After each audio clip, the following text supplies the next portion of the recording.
hasil dari rekonstruksi dari tim kami didapatkan fakta bahwa kedua orang tersebut melakukan pembakaran mobil di daerah Tamangapa.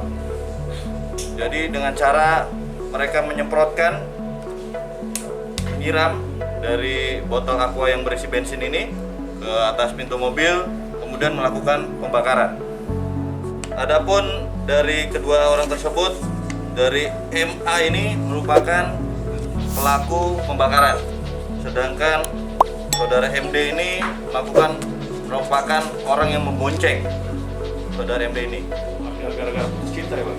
Ya, jadi motifnya MA ini sakit hati terhadap AND dan sehingga dia sangat kecewa dan kesal sehingga melakukan pembakaran.